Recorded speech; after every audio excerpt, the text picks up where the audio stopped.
America விதிக்கும் விலக்குகளுக்கு எதிராக Canada தனது தண்டிப்பு வரிகளை நேரடியாக ஒப்பிட்டு பார்க்கும் என்று கனேடிய அதிகாரி தெரிவித்துள்ளார். இன்று இந்த வீடியோவில் அமெரிக்கா கனடா இடையிலான இந்த வர்த்தக மோதல், அதன் விளைவுகள், உலக வர்த்தகத்தில் ஏற்படும் தாக்கம் பற்றி சரியாக பார்ப்போம். 2020ஆம் ஆண்டு சுதந்திர வர்த்தக ஒப்பந்தத்தின் கீழ் கனடிய பொருட்களில் அமெரிக்கா கொண்டுள்ள பிரிவினையை கனடா உள்ளடக்கும் என்று அந்த அதிகாரி கூறினார். இது பெரும்பாலான பொருட்களை தண்டனை வரிகளிலிருந்து பாதுகாக்கிறது. அமெரிக்கா மெக்சிகோ கனடா வர்த்தக ஒப்பந்தத்தின் கீழ் வரும் பொருட்களுக்கான அமெரிக்க வரி விலக்குகளை ஈடு செய்ய கனடா பழிவாங்கும் வரிகளை கைவிடுகிறது என்று பிரதமர் மார்க் கார்னி வெள்ளிக்கிழமை ஆகஸ்ட் 22, 2025 அறிவித்தார். அமெரிக்கா மெக்சிகோ கனடா வர்த்தக ஒப்பந்தத்தின் கீழ் வரும் பொருட்களுக்கான அமெரிக்க வரி விலக்குகளை ஈடு செய்ய கனடா பழிவாங்கும் வரிகளை கைவிடுகிறது என்று பிரதமர் மார்க் கார்னி வெள்ளிக்கிழமை ஆகஸ்ட் 22, 2025 அறிவித்தார்.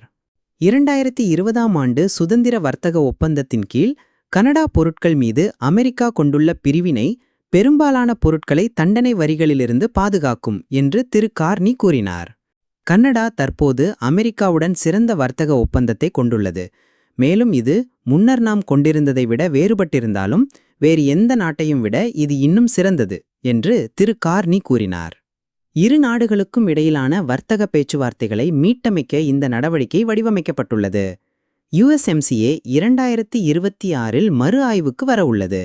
மேலும் அமெரிக்கா தனது சந்தையை அணுகுவதற்கு கட்டணம் வசூலிப்பது தெளிவாக தெரிந்த நேரத்தில் இந்த வர்த்தக ஒப்பந்தத்தை கனடாவிற்கு ஒரு தனித்துவமிக்க நன்மை என்று கார்னி அழைத்தார். USMCAவின் மையக்கருவுக்கு அமெரிக்கா உறுதி பூண்டிருப்பதால் கனடிய பொருட்களின் மீதான அமெரிக்காவின் சராசரி வரி விகிதம் அதன் மிக குறைந்த விகிதங்களில் ஒன்றாக இருப்பதும், கனடா அமெரிக்க வர்த்தகத்தில் 85%த்திற்கும் மேற்பட்டவை தொடர்ந்து வரிகளில்லாமல் இருப்பதும் என்று கார்னி கூறினார். USMCAவின் கீழ் கனடிய மற்றும் மெக்சிகன் நிறுவனங்கள் முன்னுரிமை சிகிச்சையை பெறலாம். முன்னாள் பிரதமர் ஜஸ்டின் ட்ரூடோ ஆரம்பத்தில் அமெரிக்க வரிகளுக்கு பதிலடியாக பதிலடி வரிகளை விதித்தாலும், அமெரிக்க வரிகள் பயன்படுத்தப்படுவதற்கு முன் ட்ரம்ப் நிர்வாகம் சுதந்திர வர்த்தக ஒப்பந்தத்தின் கீழ் வரும் பொருட்களுக்கு விலக்களித்தது. கனடா மற்றும் மெக்சிகோவிலிருந்து வரும் பெரும்பாலான இறக்குமதிகள் இன்னும் USMCAவால் பாதுகாக்கப்படுகின்றன. ஆனால் அமெரிக்க வர்த்தகச் செயலாளர் ஹாவர்ட் லுட்னிக் ஜனாதிபதி USMCA குறித்து மீண்டும் பேச்சுவார்த்தை நடத்தப் போகிறார் என்று நான் நினைக்கிறேன் என்று கூறியுள்ளார். கனடா மற்றும் மெக்சிகோவிற்கு சுதந்திர வர்த்தக ஒப்பந்தத்தை பாதுகாப்பது மிக முக்கியமானதாக இருக்கும். கனடாவின் ஏற்றுமதியில் 75%த்திற்கும் மேலானவை அமெரிக்காவுக்கும், மெக்சிகோவின் ஏற்றுமதியில் 80%த்திற்கும் மேலானவை அங்கும் செல்கின்றன.